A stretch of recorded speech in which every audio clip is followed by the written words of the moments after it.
Halo semuanya, selamat berjumpa kembali bersama admin di channel YouTube Pusatnya Informasi tentang Pinjaman Uang Online.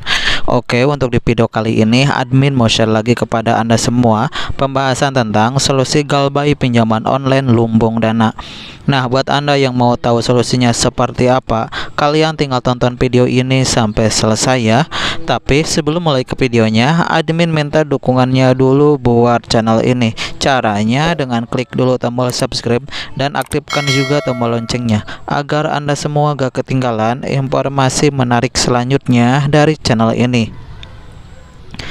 Pengguna aplikasi pinjaman online lumbung dana perlu waspada terhadap risiko denda keterlambatan pembayaran galbay. Meski tergolong sebagai aplikasi pinjol legal karena sudah terdaftar di OJK dan masuk dalam sistem layanan informasi keuangan, namun sistem dendanya ternyata cukup mencengangkan. Menurut informasi langsung dari situs resmi lumbung dana, biaya keterlambatan ditetapkan sebesar 5% per hari, bukan per minggu atau per bulan. Dendanya dihitung harian. Artinya makin lama telat bayar, makin besar beban yang harus ditanggung peminjam. Galbay atau gagal bayar pada lumbung dana bisa berdampak negatif, termasuk skor kredit menurun, denda, dan potensi masalah hukum. Lumbung dana sendiri menetapkan biaya keterlambatan sebesar 5%. Selain itu, gagal bayar juga bisa menyebabkan laporan ke SLIK OJK yang dapat mempersulit peminjam di masa depan. Oleh karena itu, saya akan berikan beberapa solusi galbay pinjaman online lumbung dana. Yang ke-1, cari kerja sampingan. Mengumpulkan penghasilan tambahan dapat meningkatkan potensi Anda untuk dapat membayar utang. Dengan ekstra pendapatan, utang Anda akan semakin cepat terlunasi. Apabila pendapatan dari pekerjaan Anda tidak dapat membantu, maka coba cari pekerjaan sampingan. Ada banyak alternatif untuk bisa menambah penghasilan di zaman sekarang, mulai dengan mencari lowongan freelancer atau pekerjaan lain yang bisa Anda lakukan selagi melakukan pekerjaan utama, atau Anda juga bisa berdagang produk-produk yang sekiranya dibutuhkan oleh orang-orang di sekitar Anda. Yang kedua, hindari mengambil pinjaman baru. Saat menghadapi kesulitan finansial, godaan untuk mengambil pinjaman baru untuk melunasi utang sebelumnya mungkin muncul.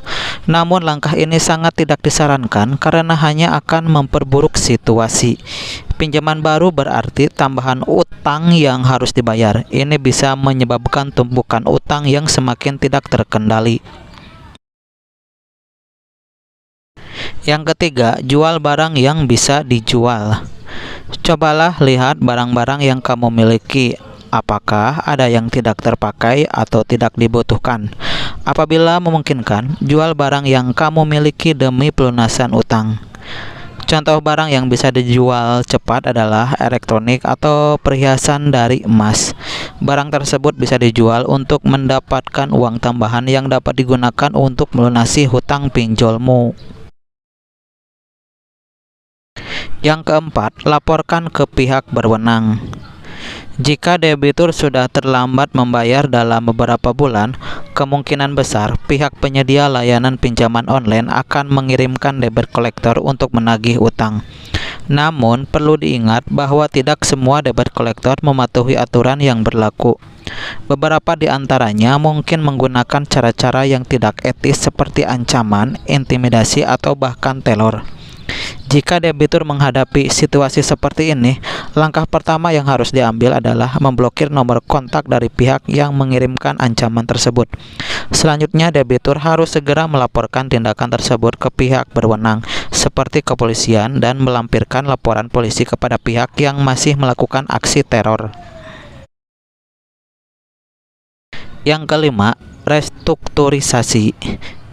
Restrukturisasi pinjaman adalah langkah yang bisa diambil ketika debitur mengalami kesulitan dalam melunasi kewajibannya. Proses ini melibatkan negosiasi antara debitur dan penyedia layanan pinjaman online untuk mendapatkan keringanan seperti pengurangan bunga, perpanjangan jangka waktu pembayaran, atau bahkan penghapusan denda. Dalam menjalani proses restrukturisasi, debitur harus memastikan bahwa mereka benar-benar memahami kondisi keuangan mereka. Jangan sampai kesepakatan baru ini malah memberatkan dan menyebabkan masalah yang lebih besar di kemudian hari. Yang keenam, cari dukungan orang terdekat. Melunasi hutang yang menumpuk tidaklah mudah. Biasanya orang yang terlilit hutang akan mengalami stres.